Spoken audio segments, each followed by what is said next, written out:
মেজবাবু যে খোকার অন্নপ্রাশন, দালানে খাটের উপর সুন্দর বিছানাতে চারিদিকে উঁচু তাকিয়া ঠেস দিয়া তাকে বসাইয়া রাখা হইয়াছে। 9 মাসের হৃষ্টপুষ্ট নধরকান্তি শিশু, গায়ে এক গা গহনা, সামনের গদিতে একখানা থালে যেসব বিভিন্ন অলঙ্কার আত্মীয় কুটুম্ব বন্ধুবান্ধবে দিয়াছে সেগুলি সাজানো। 3-4 ছড়া হাড়, সোনার ঝিনুক, পদক, তাগা, বালা, রূপার কাজললতা, চারিধার ঘিরিয়া মেয়েরা দাঁড়াইয়া আছে। ইহারা কেউ কেউ এ গ্রামের বৌঝি, কিন্তু বেশিরভাগই নবাগতা কুটুম্বিনীর দল। সকাল হইতে বেলা 11টা পর্যন্ত আপ ডাউন যে 3খানায় ট্রেন যায়, প্রত্যেক ট্রেনের সময়ে 2-3খানা ট্যাক্সি বোঝাই হইয়া ইহারা কোনো দল কলকাতা হইতে, কোনো দল বা রানাঘাট কি গোয়ারি কৃষ্ণনগর কি শান্তিপুর হইতে আসিয়াছে। শহরের মেয়ে, কি সব গহনা ও শাড়ির বাহার, কি রূপ, কি মুখশ্রী, যেন একজন একখানি ছবি। খোকাটি কেমন চমৎকার হাসিতেছে, কেমন সুন্দর মানাই আছে ওই বেগুনি রঙের জামাটাতে। তাহার খোকারও অন্নপ্রাশন দিবার কথা ছিল এই মাসে। গরিবের সংসার। খোকা যখন 4 মাস বয়স, তখন হইতে ধীরে ধীরে সব জোগাড় করা হইতেছিল। কাপালিরা মসুরি ও ছোলা দিয়াছিল প্রায় 8 মণ। নাড়ুর চালের জন্য ধান জোগাড় করা হইয়াছিল। 7-8খানা খেজুরের গুড় দিয়াছিল বাগদিপাড়ার সকলে মিলিয়া। বৃদ্ধ ভুবন মণ্ডল বলিয়াছিল, মুহুরি মশাই, যত তরি তরকারির দরকার হবে আমার ক্ষেত থেকে নিয়ে যাবেন। খোকার ভাতের সময় 1 পয়সা দিতে হবে না। কেবল বামন বাড়ি 2টো পেশার যেন পাই। শূদ্র ভদ্র সবাই খোকাকে ভালোবাসিত। মেজবাবুর খোকার গায়ের রং অনেক কালো তার খোকার তুলনায়। মেজবাবু নিজে কালো, খোকার খুব ফর্সা হইবার কথাও নয়। সুতরাং এদের মানানো শুধু জামায় গহনায়। তাহার খোকা গরিবের ঘরে আসিয়াছিল। একজোড়া রূপার মল ছাড়া আর কোনো কিছু খোকার গায়ে ওঠে নাই। আজ শেষ রাত্রে খোকা সে হেঁচকির কষ্টে কাতর কচি মুখখানি, অবাক দৃষ্টি, নিষ্পাপ কাঁচের চোখের মতো নির্মল ব্যথাক্লিষ্ট চোখ দুটি। আহা মানিক রে! ও কেশব, বলি হ্যাঁ দেশে এখানে সঙ্গের মতো দাঁড়িয়ে আছো যে? বেশ লোক যা হোক, ব্রাহ্মণদের পাতা করবার সময় হলো, সামিয়ানা খাটাবার ব্যবস্থা করো গে। আমি তোমায় খুঁজে বেড়াচ্ছি 14 ভুবন, আর তুমি এখানে? বেশ নম্বরী নোটখানি বাবা, পা চালিয়ে দেখো দিকে। নবীন সরকার, কিন্তু নবীন সরকার তো জানে না, সে কি একবার বলিবে? ও গোমস্তা মশাই, এই আমার খোকা আজ সকালে, ওরকম করে আমায় ডাকবেন না, আমার মনটা আজ ভালো না। দলে দলে নিমন্ত্রিত ব্রাহ্মণেরা আসিতে আরম্ভ করিয়াছে নানা গ্রাম হইতে। 11খানা গাঁ লইয়া সমাজের সকলেই নিমন্ত্রিত। বড় বৈঠকখানায় লোক ধরিল না। শেষে লিচু তলায় প্রকাণ্ড শতরঞ্জ পাতিয়া দেওয়া হইল। আসরের মধ্যে দাঁড়াইয়া দেউলে সরাবপুরের বড়দা বাড়ুজ্যমশাই বলিলেন, একটা কথা আছে আমার। এ গাঁয়ে হারান চক্রবর্তীর সমাজে এক ঘরে, তাদের বাড়ির কারুর কি নেমন্তন্ন হয়েছে আজ কাজের বাড়িতে? যদি হয়ে থাকে, বা তাদের বাড়ির কেউ যদি এ বাড়িতে আজ এসে থাকেন, তবে আমি অন্তত দেউলের সরাবপুরের ব্রাহ্মণদের তরফ থেকে বলছি যে আমরা এখানে কেউ জলস্পর্শ করব না। আরও 2-5খানা গ্রামের লোকেরা সমস্বরে একথা সমর্থন করিল। অনেকে আবার হারান চক্রবর্তীর আসল ব্যাপারটা কি জানিতে চাহিল। ছেলে ছকড়ার দল না বুঝিয়া গোলমাল করিতে লাগিল। এ বাড়ির বৃদ্ধ কর্তা স্যান্নাল মশাই ডাক পড়িল। তিনি কাজের বাড়িতে কোথাও ব্যস্ত ছিলেন। গোলমাল শুনিয়া সভায় আসিয়া দাঁড়াইলেন। এই গাঁয়ের সমাজ বড় গোলমেলে, তাহা তিনি জানিতেন। পান হইতে চুন খসিলেই এই 300 নিমন্ত্রিত ব্রাহ্মণ এখনই হইচই বাঁধাইয়া তুলিবে, খাইব না বলিয়া শুভ কার্য পণ্ড করিয়া দিয়া বাড়ি চলিয়া যাইবে। প্রাচীন বিচক্ষণ ব্যক্তি সব, কিন্তু সামাজিক ঘোঁটের ব্যাপারে ইহাদের না আছে বিচার বুদ্ধি, না আছে কাণ্ডজ্ঞান। তবুও স্যান্ডাল মশাই সভার মধ্যে খুব সাহসের পরিচয় দিলেন। বলিলেন, আপনাদের সকলকেই জানাচ্ছি যে হারান চক্রবর্তীর বাড়ির একটি প্রাণীও আমার বাড়ি নিমন্ত্রিত নয়, তাদের কেউ এ বাড়িতে আসেওনি। কিন্তু আমার আজ অনুরোধ, এই সভাতেই সেই ব্যাপারের একটা মীমাংসা হয়ে যাওয়া দরকার। হারান আমার প্রতিবেশী, আমার বাড়ির পাশেই তার বাড়ি, তার ছেলে মেয়ে আমার নাতি নাতনির বয়সী।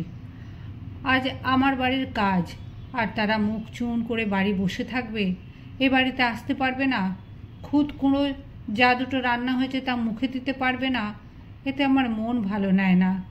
আপনারা বিচার করুন, তার কি দোষ?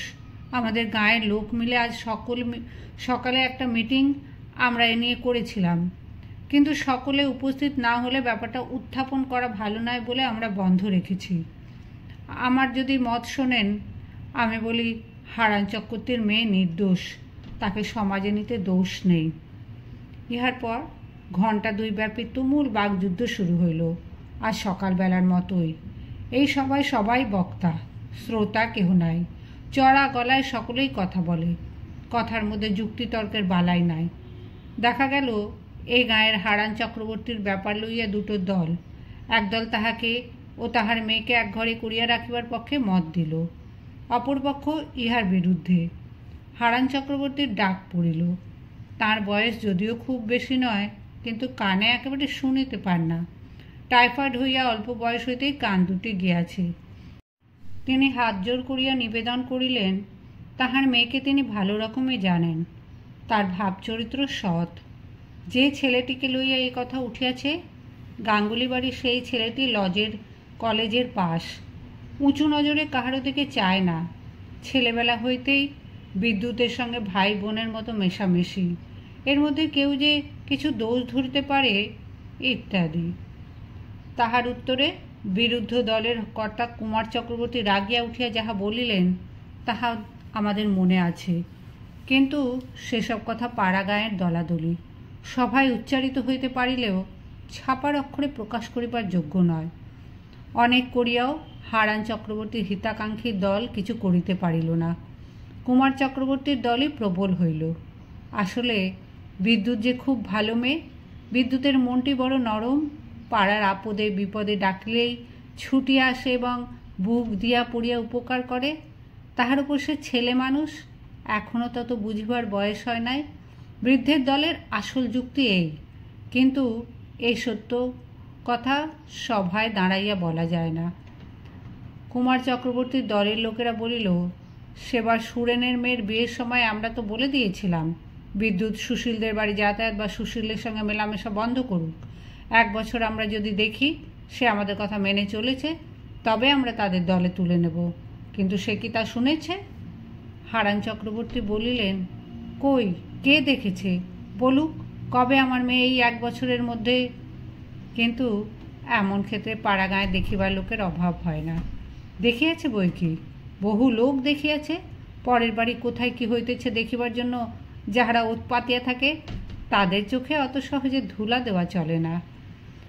অবশেষে কে বলিল, আচ্ছা, কাউকে দিয়ে যে সেই মেয়েটিকে জিজ্ঞেস করা হোক না। সে যদি আমাদের সামনে স্বীকার করে সে ওখানে যাতায়াত করে এবং সঙ্গে সঙ্গে ঘাট স্বীকার করে, কথা দেয় আর কখনো এই কাজ সে করবে না, তবে না হয়। বিদ্যুৎ পাঁচিলের ঘুলঘুলিতে চোখ দিয়ে দাঁড়াইয়াছিল। কেশব গিয়া বলিল, মা আছিস? রাজি হয়ে যা না, ওরা যা যা বলছে। কেন মিছে মিছে? বিদ্যুৎ কাঁদিয়া বলিল, আপনি ওদের বলুন, আমি সব তাতে রাজি আছি কাকা। সভার মধ্যে বাপকে অপদস্থ হইতে দেখিয়া লজ্জায় দুঃখে সে মরিয়া যাইতেছিল। তার জন্যই তার নিরীহ পিতার এ দুর্দশা। তাছাড়া তার দাদা শ্রীগোপালের ছোট ছোট ছেলেমেয়েরা আজ 5-6 দিন হইতে যজ্ঞিবাড়ি নিমন্ত্রণ খাইবার লোভে অধীর হইয়া আছে। ছেলে মানুষ তারা কি বোঝে? অথচ আজ তাদের নিমন্ত্রণ হয় নাই। এ বাড়িতে আসিতে না পাইয়া মুখ চুন করিয়া বেড়াইতেছে। ইহা তাহার প্রাণে বড়ই বাজিয়াছে। ছোট মেয়ের শুভু তো কেবলই জিজ্ঞাসা করিতেছে, পিছিমা, ওদের বাড়ি থেকে ডাকতে আসবে কখন? পায়েস খাবো, ছন্দেজ খাবো। না পিছি, আমি যাব, অবু যাবে, দাদা যাবে, মা যাবে। তার মা ধমক দিয়ে থামাইয়া দিয়েছে। থাম, এখন চুপ কর, যখন যাবি তখন যাবি, তা না এখন থেকে। এখন বরং একটু ঘুমোতে দিই, ঘুমিয়ে উঠে আমরা সেই বিকেলে তখন সবাই যাব। ঘরে বাইরে বিদ্যুতের আর মুখ দেখাবার জো নাই। কিন্তু কেশবের কথায় কি হইবে? একাত্রি বাজে লোকের প্রস্তাবেই বা কী হইবে? বরদা বাণিজ্যে ও কুমার চক্রবর্তী এ প্রস্তাবে রাজি হইলেন না। একবার যে শর্ত ভাঙিয়াছে তাহার সঙ্গে আর শর্ত করিয়া ফল নাই। আর এ শর্তের ব্যাপার নয়, একটা স্ত্রী লোককে সামাজিক শাসন করা হইতেছে, ইহার মধ্যেই শর্তই বা কিসের? মাথা মুড়াইয়া গোল ঢালিয়া যে গ্রাম হইতে বিদায় করিয়া দেওয়া হয় নাই এতদিন, ইহাই যথেষ্ট। সুতরাং হারান চক্রবর্তী যেমন এক ঘরে ছিলেন তেমনই রহিয়া গেলেন। তারপর ব্রাহ্মণ ভোজনের পালা। কেশবের মরণা শৌচ সে পরিবেশন করিবে না। ভিখারি বিদায়ের ভার পড়িল তার ওপর। 2-3 দফা ব্রাহ্মণ খাওয়ানো ও ভিখারি বিদায় করিতে সন্ধ্যা হইয়া গেল। সন্ধ্যার পরে শূদ্র ভোজন, সে চলিল রাত 10টা পর্যন্ত। কেশব সারাদিন হাড় ভাঙা খাটুনের পর যখন খাইতে বসিল তখন রাত 11টা। আয়োজন ভালোই হইয়াছিল, কিন্তু এত রাত্রে জিনিসপত্র বেশি কিছু ছিল না, কেবল দই ও মিষ্টি এবং 2-3 রকমের টক তরকারি দিয়া কেশব পরিতৃপ্তির সঙ্গে 2 জনের আহার একা করিল। পরে স্ত্রীকে লইয়া অন্ধকারেই নিজের বাড়ি রওনা হইল। কেশবের স্ত্রীও খুব খাইয়াছে। কেশবের প্রশ্নের উত্তরে বলিল, তা গিন্নির বড় মেয়ে নিজে দাঁড়িয়ে থেকে খাওয়ালে, নিজের হাতে আমার পাতে সন্দেশ দিয়ে গেল, খুব যত্ন করেছে। রান্নাবান্না কি চমৎকার হয়েছে না? কেশব বলিল, তা বড়লোকের ব্যাপার, চমৎকার হবে না? নয়তো এমন অসময় কপি কোথা থেকে এই পাড়াগাঁয়ে আসে বল দেখি? পেয়েছিলে কপির তরকারি? তার পাইনি, দুবার দিয়েছে আমার পাতে। হ্যাঁ গা, এখন কপি কোত্থেকে আনালে? কলকাতায় কি 12 মাস কপি মেলে? বাড়ির উঠানে তুলসীতলায় একটা মাটির প্রদীপ তখনও টিমটিম করিয়া জ্বলিতেছে। কেশবের স্ত্রী বলিল, ও বাড়ির ছোট বউ জ্বালিয়ে দিয়ে গেছে। আহা, বড় ভালো মেয়ে, আজ সকালে কেঁদে একেবারে আকুল। সকালে যেভাবে ইহারা ফেলিয়া রাখিয়া গিয়াছিল ঘর বাড়ি, সেইভাবেই পড়িয়া আছে। কারো সারা শব্দ নাই, নির্জন নিস্তব্ধ। বাড়িখানা খাঁ খাঁ করিতেছে। আশেপাশে ঘন অন্ধকার, কেবল তুলসীতলায় ওই মিটমিটে মাটির প্রদীপের আলোটুকু ছাড়া। কেশব শুইবা মাত্র ঘুমাইয়া পড়িল। অনেক রাত্রে ঘুমের মধ্যে কেশব স্বপ্ন দেখিতেছিল, বিদ্যুৎ আসিয়া উঠানের মাঝখানে দাঁড়াইয়া কাঁদো কাঁদো মুখে বলিতেছে, কাকা, আজই বুঝি? একবার ভেবেছিলাম আসব, কিন্তু সে দুর্ভাবনা আমার উপর দিয়ে আজ সারাদিন। বাহিরে ঝমঝম বৃষ্টির শব্দে তাহার ঘুম ভাঙিয়া গেল। সে ধর্মর করিয়া বিছানায় উঠিয়া বসিল। সর্বনাশ, ভয়ানক বৃষ্টি আসিয়াছে। খোকা, কচি ছেলে, নিউমোনিয়া রোগী, বাঁশতলায় তার ঠান্ডা লাগিতেছে যে। পরক্ষণেই ঘুমের ঘোরটুকু ছুটিয়া যাইতে নিজের ভুল বুঝিয়া আবার শুইয়া পড়িল। ভাবিল, আহা, যখন পুঁতি তখন ওর গা গরম, বেশ গরম ছিল।